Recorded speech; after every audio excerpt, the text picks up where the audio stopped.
Broadcasting to millions from WebmasterRadio.fm's world headquarters. WebmasterRadio.fm proudly presents the longest-running program on affiliate marketing. Welcome to Affiliate Buzz. Our hosts, James and Arlene Martell, are here to inspire, inform, and motivate you with expert insight, interviews, and information that will increase your bottom line. Advance your affiliate marketing efforts every week on Affiliate Buzz. Now, please welcome James and Arlene. Yes, it's James Martell here, and welcome to edition number 498 of the Affiliate Buzz, where we've been keeping affiliates inspired, informed, and motivated to succeed with affiliate programs since way back in 2003. If you're joining us live here today on WebmasterRadio.fm, it's great to have you with us. If you're joining us through a podcast on your smartphone, tablet, computer, or maybe your Wi-Fi radio, a very special welcome to you as well. Arlene is away today, however, not to worry, I have a very special guest for you. Ken McCarthy, a true internet pioneer and founder of the System Seminar and the System Club, and you are in for such a treat. We're going to be talking with Ken, who is going to share how to maximize money in minimum time online. He's going to cover off a few of his proven business building strategies that he's learned over the last 25 years working in the internet marketing space. He's going to talk about the first law of internet marketing and share his simple equation that shows the only two things that really determine how much profit you'll make online. And it's one that I've been living by since I learned it from him personally, probably 12, 13 years ago now, actually during one of his system seminars in Chicago. He's going to share some key decision points for starting a business, the things you must do to make money online or anywhere else for that matter, as he says. He is going to share common internet business mistakes and their simple solutions. And as Ken says, if you're making any one of these mistakes, correcting it will reduce spending and increase your profits. And we're going to talk about a whole bunch more.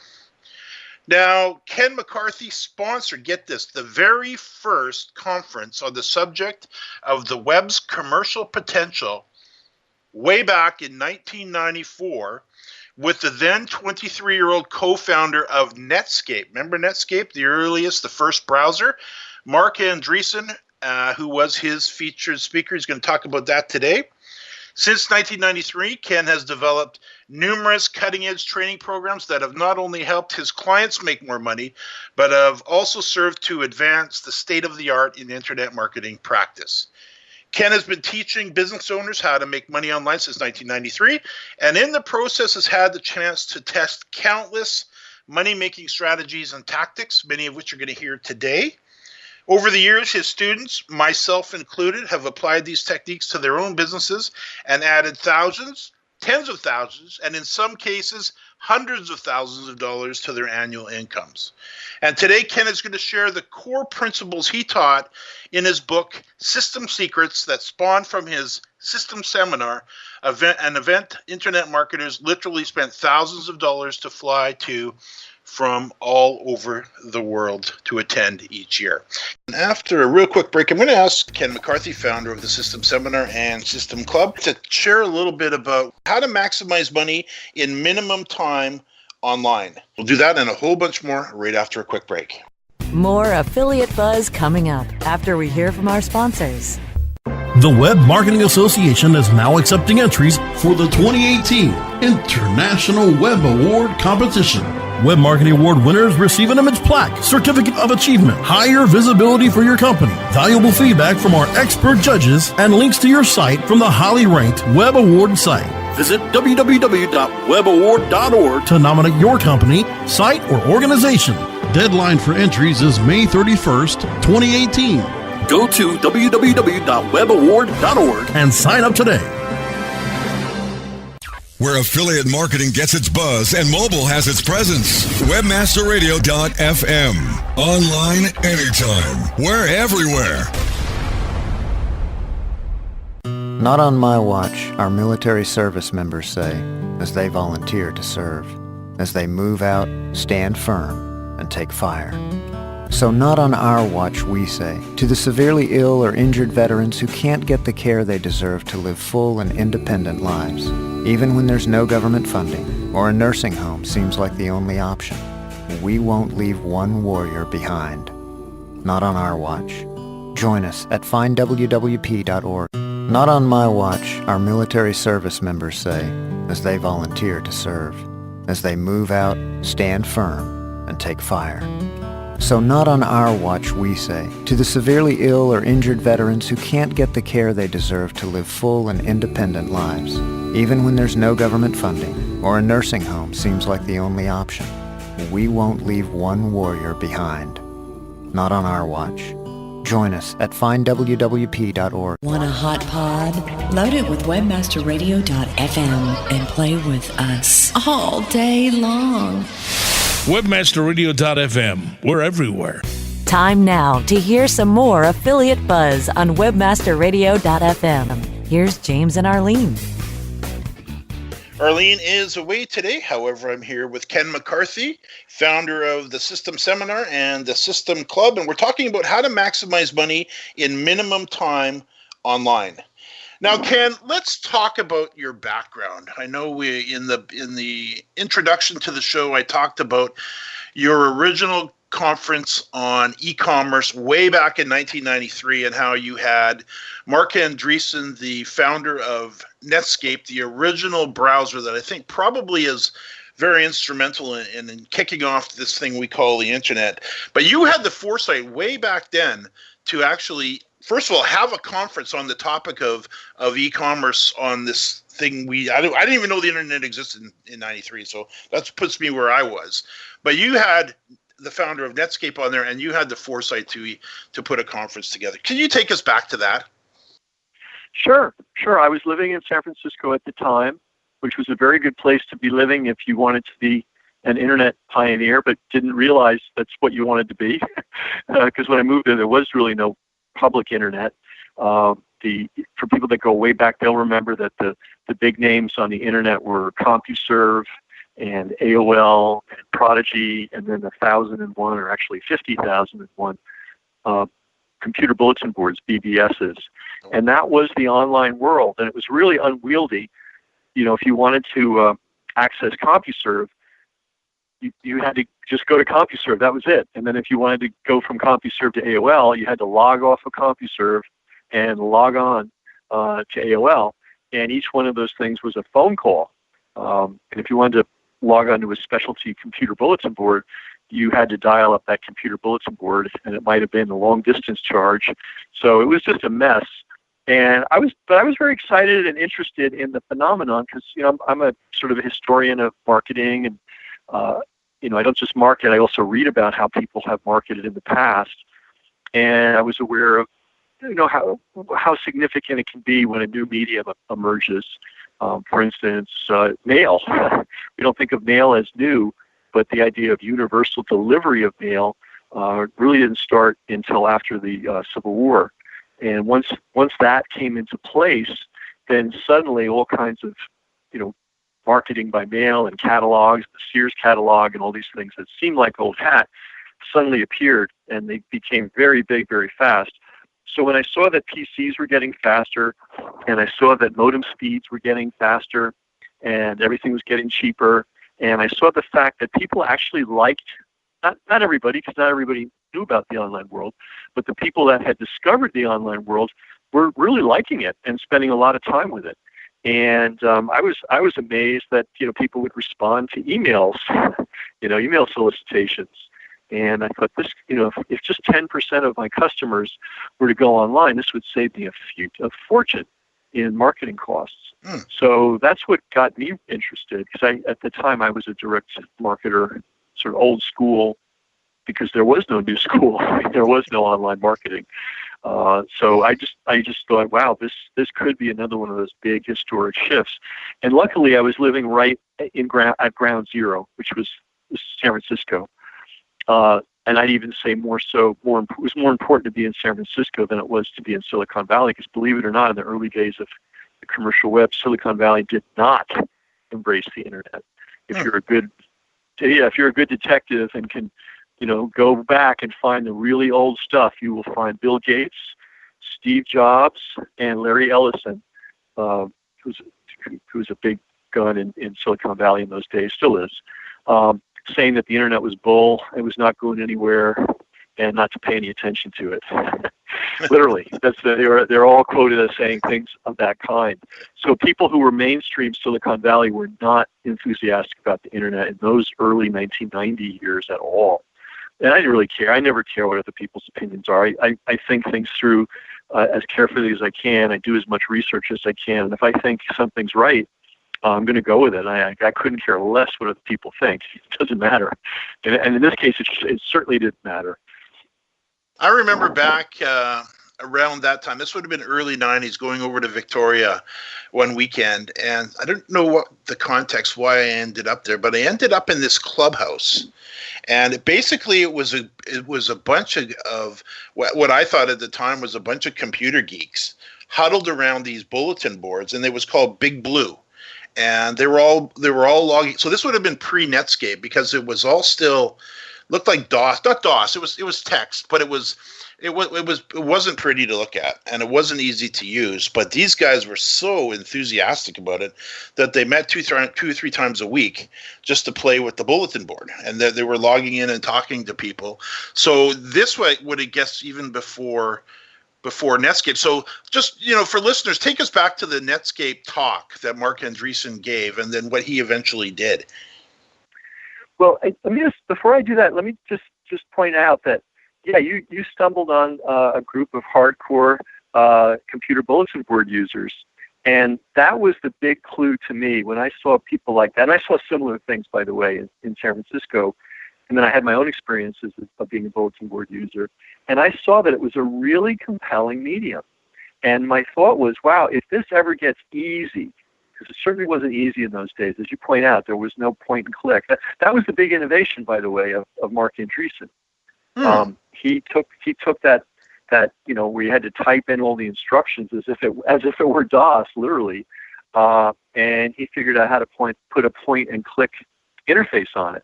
Actually, he and a bunch of friends, they worked together. So that was the big innovation. And as soon as that happened, that started the internet, like the internet/web explosion. And within a year of them coming into business, the computer bulletin board world was out of business, because, as I mentioned, if you wanted to access a computer bulletin board, you had to dial up. You had to, literally dial up a number, and you could only be on one board at a time. And with the web, obviously, you can just skip from website to website. Now, that just seems normal and obvious and logical, but that didn't exist. And by the way, if there was a website in China, or if there was a bulletin board in China that you wanted to access, well, you had to make a long-distance call to China to get onto that board, So I thought, wow, if somebody can figure out how to deal with that problem and just make it one unified network, little did I know that they were right around the corner from doing that. And if people could just have one access point, and that would get them onto this global network, that's going to change this whole online world. And in fact, it did. The bulletin boards disappeared, CompuServe sort of disappeared, AOL's content more or less disappeared, and it just became an access company. So Mark talked about how they developed it. The very interesting thing. I don't want to take anything away from Mark, but I'm not going to be falsely modest here. If you run my talk at that conference against his talk, my talk was a lot more prescient and a lot more useful, because what I said was, look, because by the way, in early 90s, 93, 94, nobody had a clue how the internet was going to pay for itself. Yeah. And Mark's vision was that websites would be corporate sponsored. So there'd be a website on, I don't know, backgammon, and it would be brought to you by IBM. Okay. Not a bad guess. It could have gone that way. But I said, no, this is going to be a direct response medium. And see, nobody in the Silicon Valley, or very few people in the Silicon Valley world, I can say nobody in the digital media world in San Francisco had any experience or understanding or respect for direct response. Now, I had been in direct response. That's what I did. Measured advertising, where you spend money on an ad, you can see exactly what your results are, and you can do more ads or less ads or change the headline, or I was completely familiar with that. This was not something that was being practiced in Silicon Valley at all. like by nobody.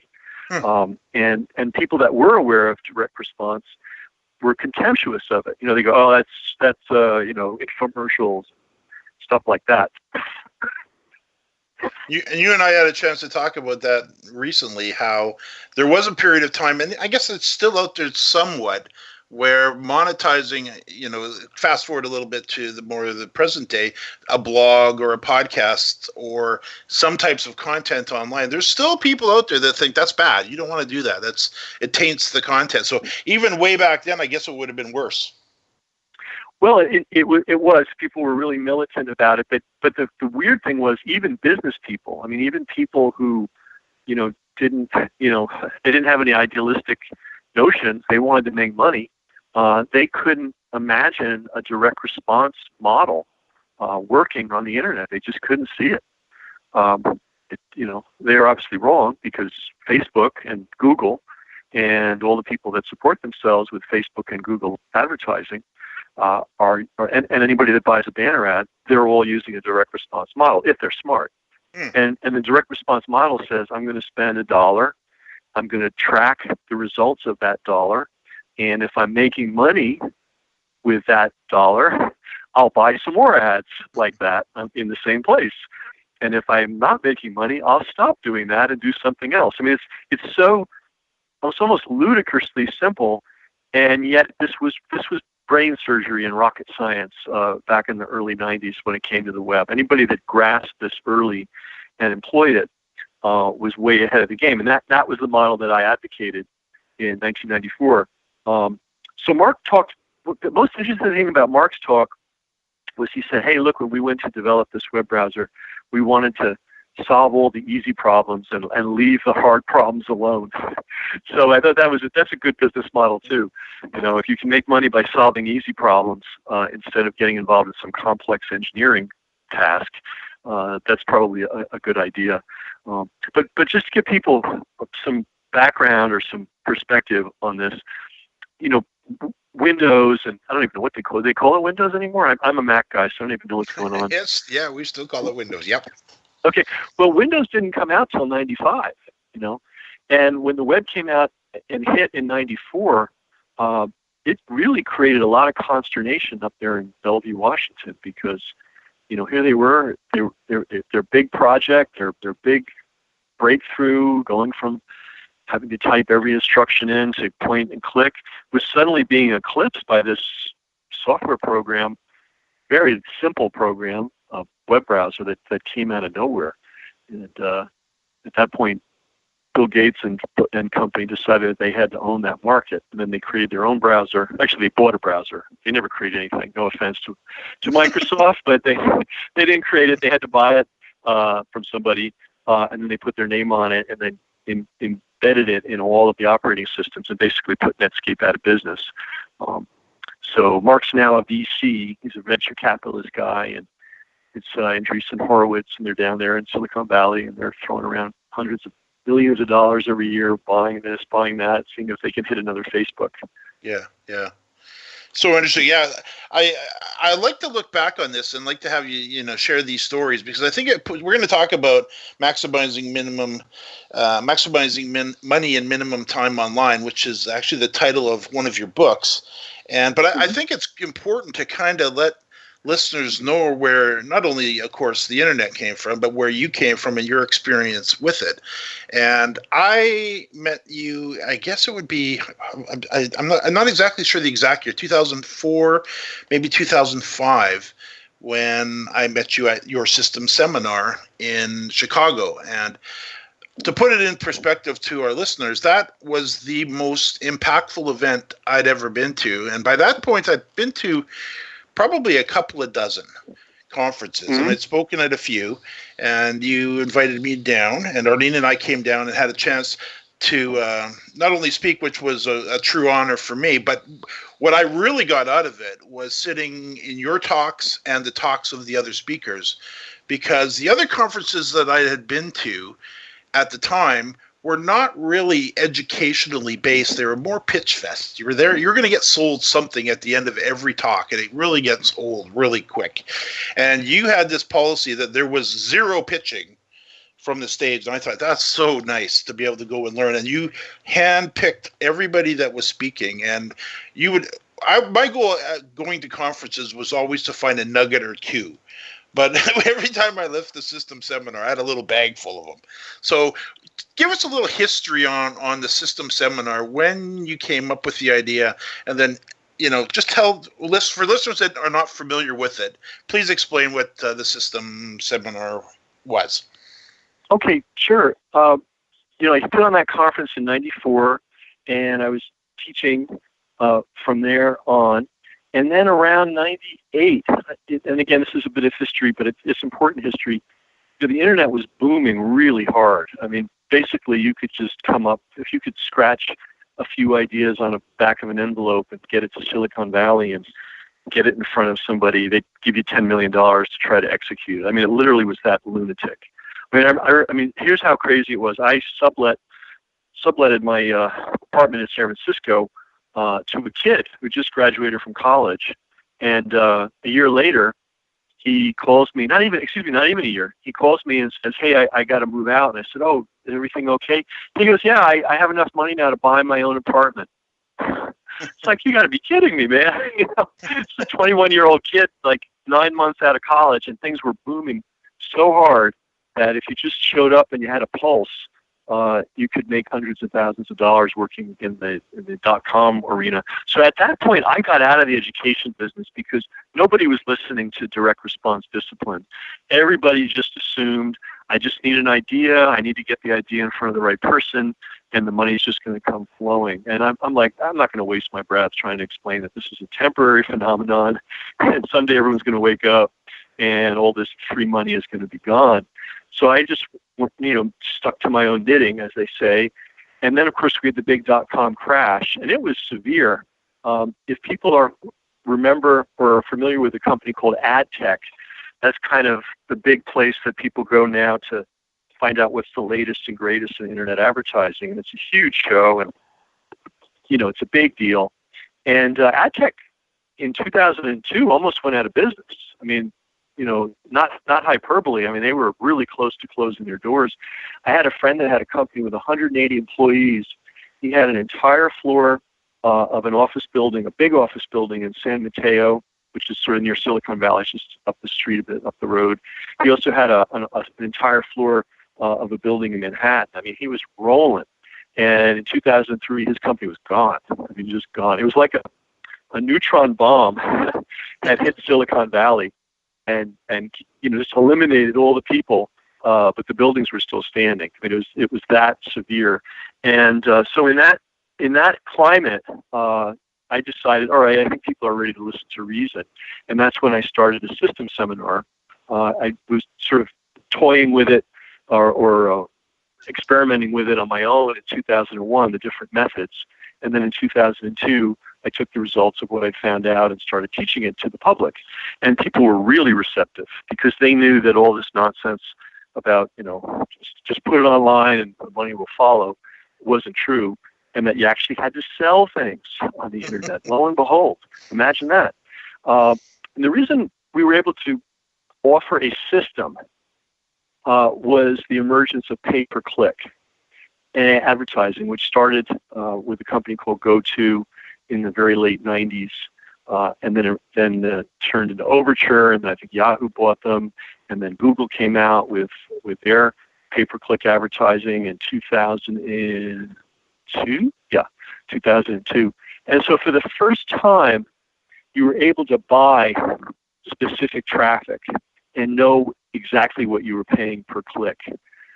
That was a real breakthrough. And it's not that pay-per-click is the beginning and the middle and the end of all internet marketing. It's just it gave you a really clear yardstick. So you could buy a particular keyword, you could figure out how much you're paying for it, you could track how many people clicked on your ad, you could track how many people bought from that ad, and suddenly you could approach things in a systematic way. And that was, that seems really obvious today. Nobody was teaching that in 2002. There were some people doing it, but they weren't really in a rush to show other people how it worked. But I like teaching, and I think it's a fun thing to do. So I was teaching people how to do it. And then once you start realizing what your traffic costs and what your leads cost, this is all direct response 101, and what a sale costs, then you can start making some intelligent decisions about how you're going to spend your time generating traffic. And then you start getting more serious about your landing page. And that was a concept that I don't think we didn't coin that term, but we were among the very first to say, look, you really got to think about what page you send people to, and you really need to design your page in such a way as to make people feel like they're in the right place and they should take action. Again, common sense, everybody's doing it now. It doesn't seem like it's anything special, but nobody was thinking about that. People would just throw up random pages. They might put a little line that says, join our mailing list. So, we were doing things to, entice people to join lists, giving away free reports, which again is another kind of old hat thing, but we knew from our direct response experience that if you don't give people a strong reason to join your mailing list or share their data with you, they're not going to do it. So we put all this, and then we told people, look, you've gone through all this effort to get somebody to your website. You've gone through all this effort to get them to join your list or to ask for something free so that you can have their information. Now you need to follow up intelligently. And we had started working on what we call a sequential autoresponder back in 1996, and then Weber perfected one and made it available to the public in 97. So we thought, hey, we'll go with theirs. It's a lot easier. And suddenly you've got I don't know what people call them. They call them autoresponders these days, or still autoresponders. Yeah. And then this whole thing about a funnel, the funnel, and oh my God, the funnel is the next thing closest to God, Well, we were doing that back in the late 90s. We would sort people by offers. So let's use a simple example. Let's say we're offering information, we're offering fishing lures, right? So we'd offer free reports. So one free report on salmon fishing, one free report on trout fishing, one free report on deep water fishing. So we knew, based on what people asked for, what kind of lures they'd be interested in, right? So that's funneling. That's funnel marketing. So anyway, so we were teaching all this in a systematic way in the early 2000s. And then you pointed out that the quality of seminars, for some reason, and I to this day I can't understand it, a large percentage of seminars in the internet marketing space, instead of just teaching good stuff, which I made plenty of money teaching good stuff. I didn't miss any deals by teaching good stuff. It didn't hurt me financially. But a large percentage of people just felt that they had to put on dog and pony shows. And so basically it would be, let's get an audience together in this room. And then, Bill, you sell them this. And Jack, you sell them that. And Jim, nobody seemed to care whether the material was any good or not. They just seemed to care what kind of sales could be made from the platform, because the producer of the seminar would get a share of everybody's sale. So they were motivated then not to have necessarily great content, but to have great performers who had great offers. And, there's a place for that. There's nothing wrong with making offers from the stage in general, but when the whole conference is based on that and nothing else, and nobody particularly cares about the quality of the content or the authenticity of it, then you run into problems. So it kind of made life easy for me, because very quickly people could tell the difference between these dog and pony shows and coming to a real seminar. And so the best speakers, the best experts always wanted to be on our stage. And, we had a very simple deal. Hey, we'll promote the heck out of you. Everybody will know your name when the seminar rolls around, the annual seminar conference rolls around, to getting, advertising that money can't buy, but you can't sell anything. Now, if you're really good, people are going to know your name and are going to contact you and going to want to do business with you. In fact, a lot of people built some really nice businesses using their platform at the System Seminar as a start. But that's how we did things, and I was very happy to do it that way, and our attendees were very happy, and life was good. And your speakers were very happy too, and it was a real pleasure to be a part of it for the time that I was there. And I know Arlene feels the same a lot. So, but let's do this. I can see we are up against the break. Now I'm here with Ken McCarthy, founder of the System Seminar and System Club. And after a real quick break, we're going to dig into this whole area of how to maximize money in minimum time online with Ken. We'll do that and more right after a quick break. More Affiliate Buzz coming up after we hear from our sponsors. AM Days 2018 comes to Las Vegas, May 16th and 17th. Register now at amdays.com. Make the most of your performance marketing with help from some of the most iconic brands, including Microsoft, Capital One, Uber, Backcountry, and many more. AM Days 2018 brings together a powerhouse of industry leaders and deal makers to network and share insights on the latest practices and cutting-edge updates in performance marketing and more. Make plans to be in Las Vegas for our landmark 10th event. AM Days 2018 Las Vegas, May. Are you looking for the best in WordPress speed, security, and scalability? WP Engine is a digital experience platform for WordPress, powering digital experiences for large brands around the world. With easy-to-use site management tools and powerful do-it-your-way development features, WP Engine gives you the flexibility to build it your way. Improve your SEO and conversion rates with a faster site on WP Engine. Learn more on WPEngine.com. The Web Marketing Association is now accepting entries for the 2018 International Web Award Competition.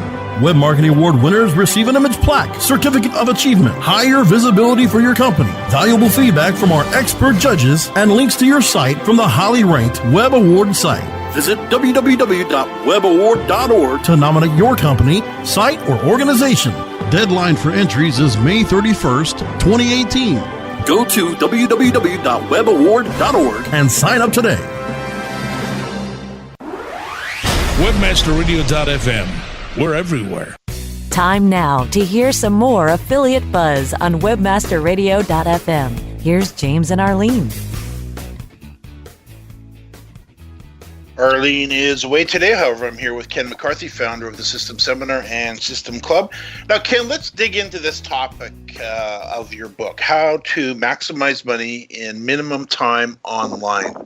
Let me just kind of toss that over to you. I know one of the things in the book, in fact, maybe we could start here because this is where I started with you. One of the first things that I learned from you, I think, is what you call the first law of internet marketing, and you call it a simple equation that shows the only two things that really determine how much profit you make online. And I think you alluded to it a little bit before the break there, but could you elaborate on that?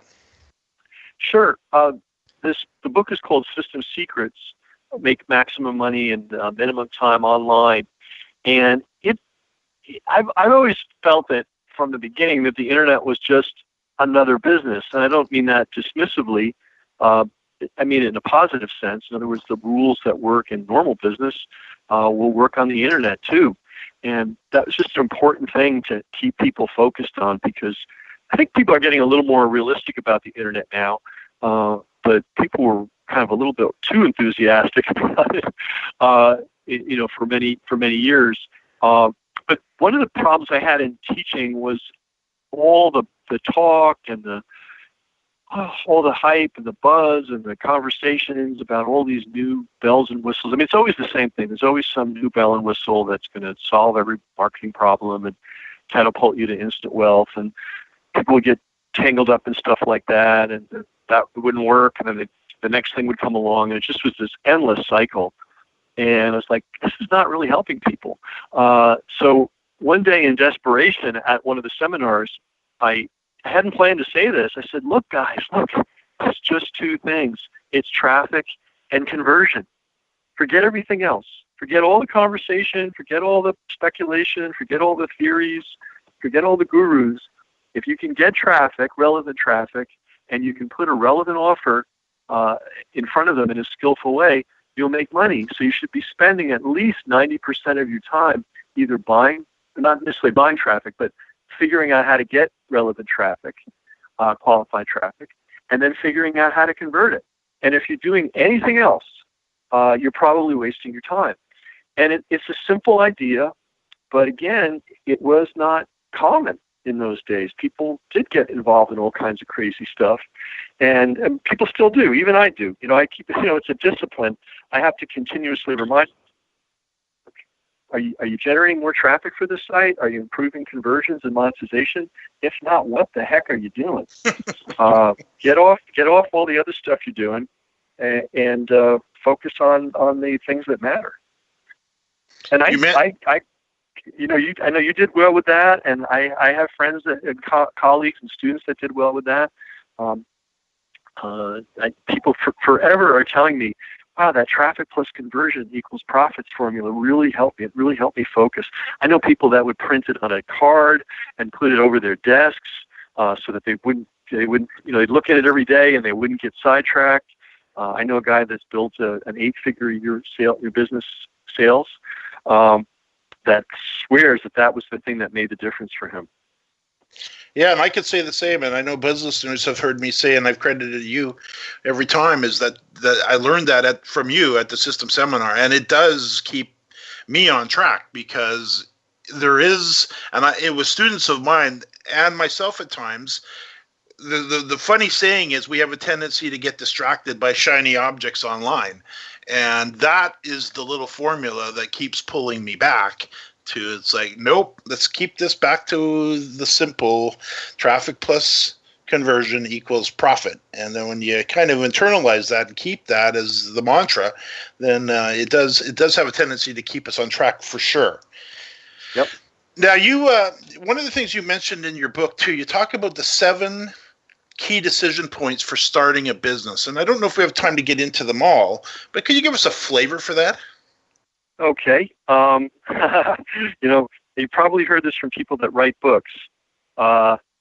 They forget what they actually wrote. However, luckily I have the book in front of me. All right, so here they are. First one, and this again seems really, really, really simple, but it's very, very important. In fact, it might be the most important decision you make, which is selecting the right marketplace. We're still live, yeah? Yeah. Oh, yeah. We're still good. Yeah. Okay. Okay. Good. Good. Yeah. Okay. Great. Selecting the right marketplace. This is so important because you can have the world's greatest marketing. You could put all the best energy and focus and intelligence you've got. You could hire the best experts. You can have the best tools, the best of everything. If you're trying to sell to, for lack of a better word, a dead market, you're not going to get results. Conversely, if you're in a promising marketplace, and we could describe what that is, if we have time, you don't have to be the best marketer in the world.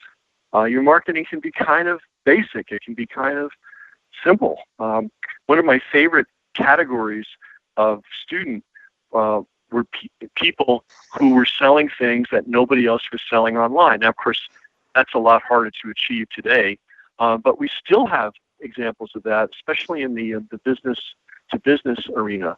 I really love companies that are selling sort of arcane, technical, not necessarily high-tech, but just industrial stuff that's not sexy, that nobody talks about, that's not glamorous, and yet makes a lot of money. And there's a lot of niches like that. And those are great markets because the margins are high, the demand is solid. You know who the buyers are. You don't have to guess. And you don't have a lot of sophisticated competition. One of the problems I think a lot of people face with internet marketing today, 2018, is they're going into markets that, already have 1 million people in them. And some of those people are really, really, really good. So one of the things you're looking for, first of all, is a responsive market. You're looking for a market that's big enough to be worth messing with, a market where you can have good margins, a market where you can potentially be one of the only suppliers. I mean, these are the kinds of things you're looking for. If you watch Shark Tank, everybody in Shark Tank is very product-driven. They come up with an idea, they love it, they invest all their time and effort into it, and then when they get on Shark Tank, the first thing Shark Tank wants to know is, hey, how much does it cost you to get a customer? What are your margins? How are you going to sell this thing? How big is the marketplace? And if those questions can't be answered in an affirmative way, it's no deal. And so my biggest piece of advice to people that are in business to make money is before you start a business, take a look at those issues. They're really, really important, and they'll make a big difference on how far you can take your business. For instance, I have sort of what I call a hobby business. It does make money, but it's just makes terrible money. But I went into this particular business consciously because it's a hobby. It's an area that I really like. But I knew going in that there was going to be a kind of a cap on how much I could make. So it's not a shock and it's not a surprise. And when I built the business, I built it with $0 investment. It was all smarts and savvy. I didn't want to use any dollars to build it. And it doesn't make a lot of money, but it makes nice 5 figures a year. It takes about an hour to manage a day.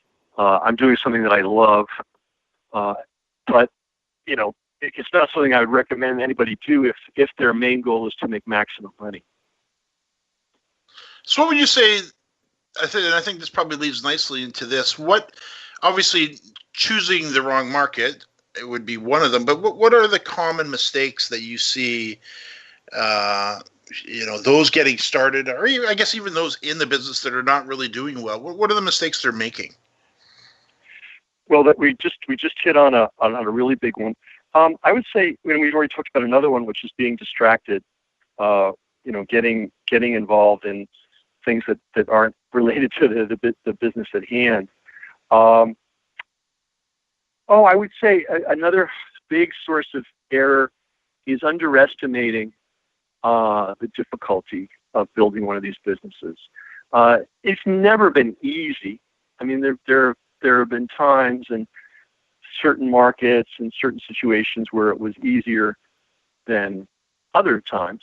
But in general, it's a long haul. There are many overnight successes that took 10 years to accomplish. Now, I was able to do a lot in a very short period of time on the web for 2 reasons. One, the web was exploding. It was that hockey stick where it just went from nothing to, a huge amount of business very quickly. But the reason I was able to profit from that was I had the 10 years before it of really disciplined direct response. So that when I had, sort of like in baseball, it was like the perfect pitch for me was coming down, and I saw it and it was like, oh, this is one I can really nail. But it was because I'd had 10 years of batting experience. And when a great pitch came, I really recognized it and I was able to hit it out of the park. So I think a mistake would be to think it's simple and to think that it's easy. And then related to that is not to be in the mindset of continuously studying and learning.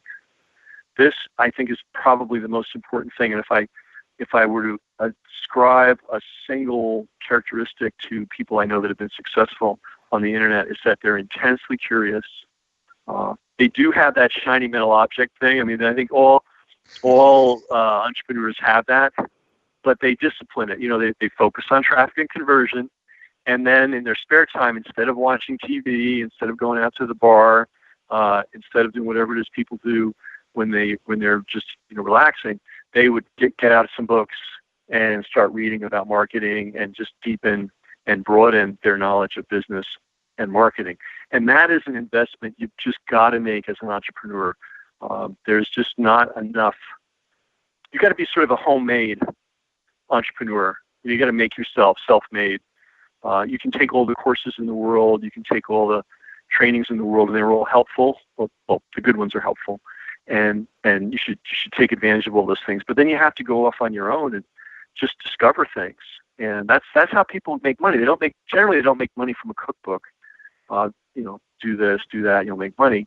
They make money from starting with a cookbook and then learning about food and cooking and ingredients and looking at what other people are doing and, starting to make their own special dishes, if that analogy makes sense. And I think people that don't realize that that's part of the requirement for success are not going to be successful. I know one of the presenters that was there, I think probably every year I was there, his name was Lloyd.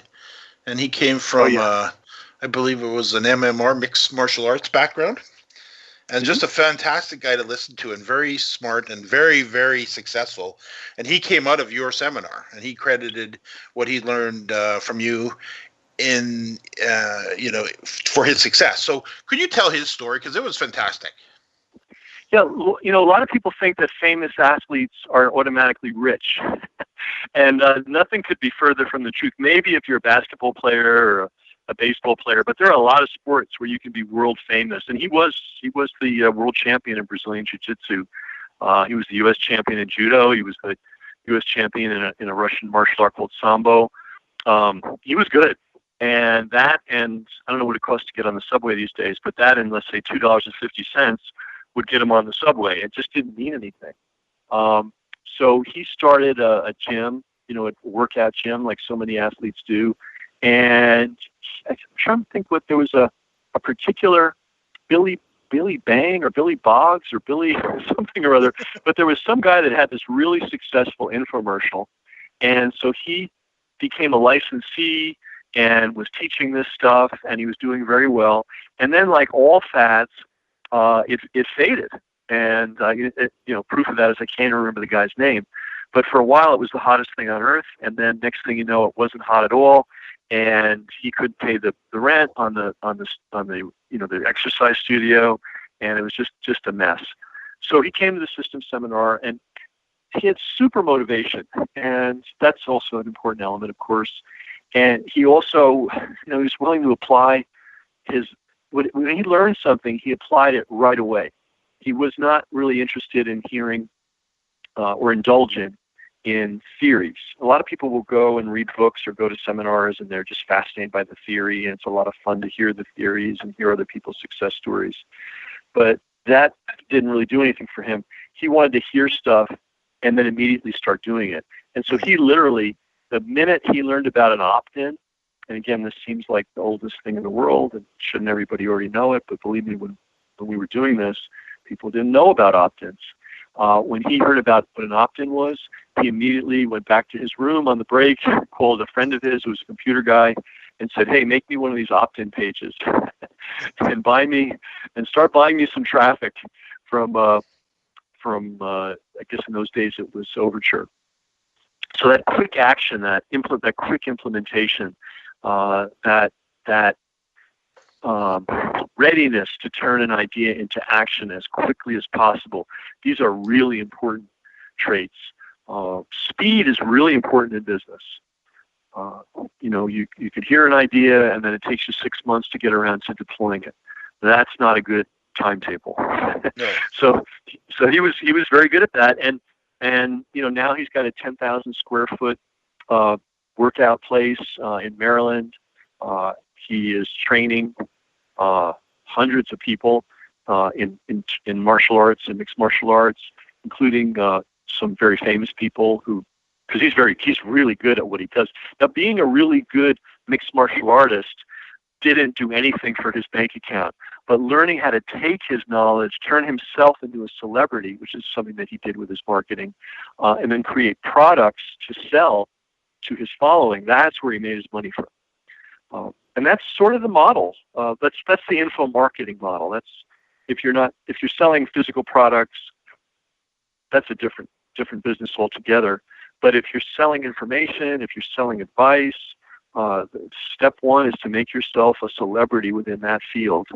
And I don't mean celebrity, who's on with, Ellen DeGeneres, I'm not talking about that kind of celebrity, but I'm talking about within your particular market being a celebrity. I mean, nobody knows who I am outside of internet marketing circles, but within internet marketing circles, when the system was, running, I was definitely a celebrity in that field, and that was worth a lot of money to me because I was able to monetize it. I put on these events. I sold tapes of the events. I was able to attract great speakers. I was able to attract big audiences, and it was all because one of the things I focused on was being a celebrity, being a known quantity, being a known person. So that was Lloyd's basic formula, and it took him a while. He spent about 6 months on in those days there was no Facebook, but there were discussion boards. So he would get on the discussion boards for mixed martial arts, and he would contribute and answer questions, and he built up quite a following. That was a decent way to build a following in those days. And his very first product was actually somebody else's product, which is not a bad way to go, by the way, when you're first getting started.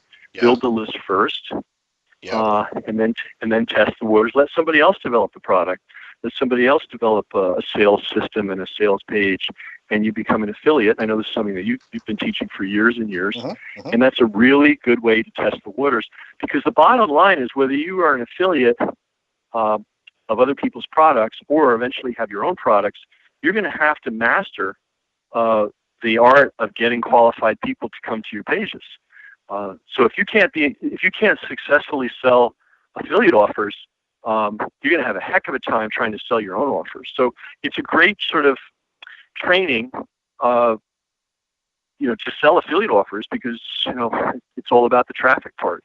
And believe a lot of people, and we know people, and I know you do, who they're very happy to stay affiliates. They switch from affiliate offer to affiliate offer because, like everything else, there's a sort of a fashion for a certain offer. And when an offer is hot, they're out there buying traffic like crazy. They're tracking their results. They're buying more ads that work. They're stopping ads that don't work, and they're taking money all the way to the bank. I mean, that's still a viable model. We have a friend who's been doing this for years and years, and 1 year and a half, he and a partner decided to really pour it on, and they almost worked themselves into an early grave. But when all the dust settled, well, because it's tricky, they would write, a 5-figure check for traffic or take on a 5-figure commitment, and you don't know, you don't always know exactly what's going to happen. But when all the dust settled after a year and a half, they had $1.8 million to split between them, and that's not bad. There's not many professions where you can go out and do that fast. And it's not your product; it's somebody else's product. Yeah, so let them worry about it.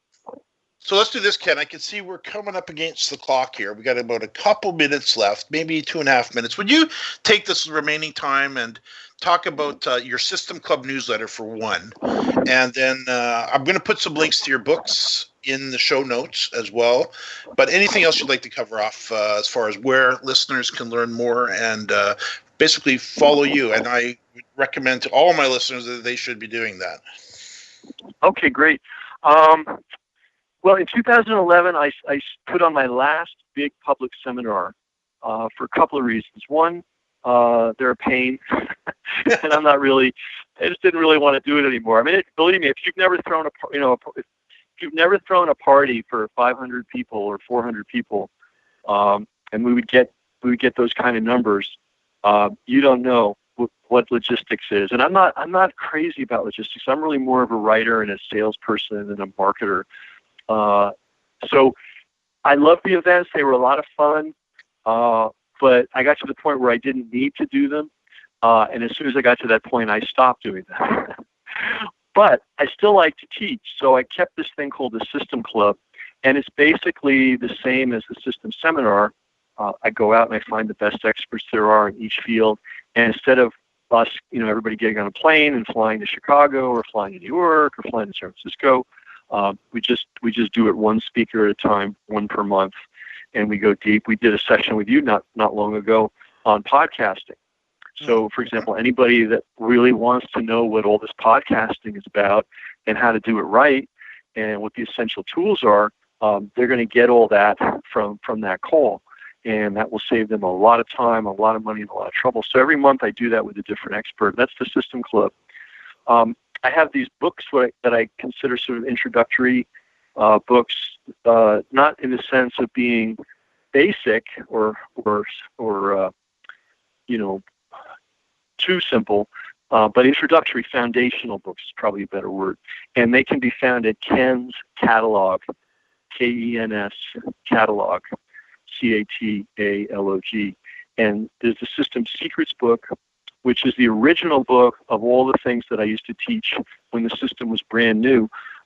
They're all still applicable. I mean, nothing's changed. Tools have changed, but the basic structure of making the sale and making profits hasn't changed one bit. So that's a very evergreen book. And then I wrote a book called The System Club Letters, and this is a good way to get a flavor of the kinds of ideas and philosophies. I'm very big on philosophy. I think, there's technical knowledge, there's marketing smarts, but there's also sort of a philosophical base for being successful in business, and I cover that in great depth in the book called The System Club Letters. So I'm happy to say that there are people selling copies of the System Club Letters on Amazon for $60. I don't know why on earth anybody would do that when you can get them from me for a lot less. But they've become mini collector's items. They're kind of hard to find. But those two books would be a great way to get started with the system. And I keep thinking every now and then of really revving up the system, not for live events. I think the live event business has gotten really hard. Everybody I know who's in it is just singing the blues, and these are some really good marketers. So I might be doing something on the virtual side that's similar to the live events that I used to do. Yeah. But Ken's catalog would be a great place to get to know my work, and get a good foundation. Foundation is everything, right?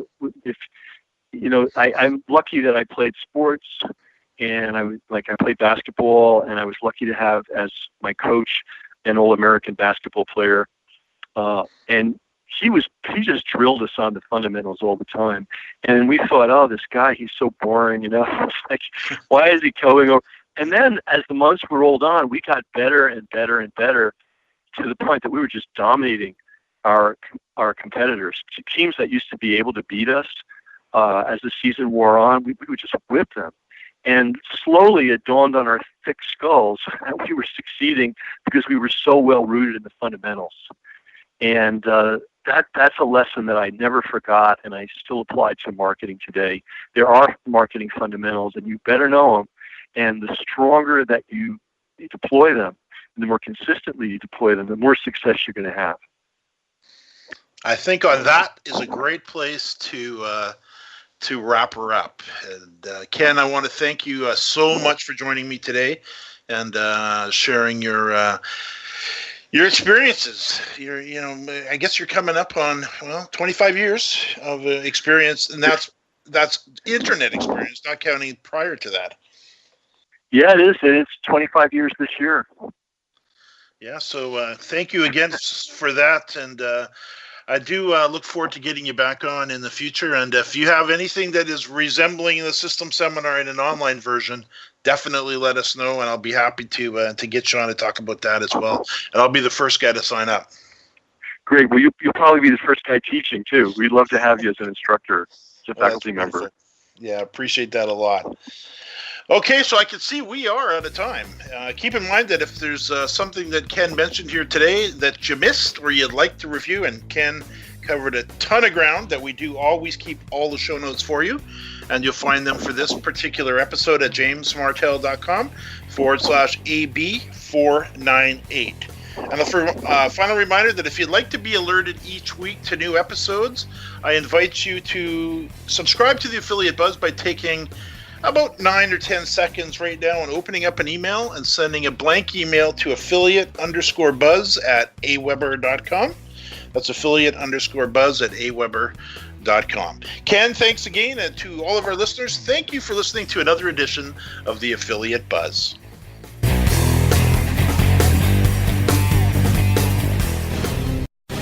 The opinions expressed on this program are those of the guests and hosts and do not necessarily reflect those of webmasterradio.fm's management or sponsors. Any rebroadcast or redistribution without authorized consent of webmasterradio.fm is prohibited.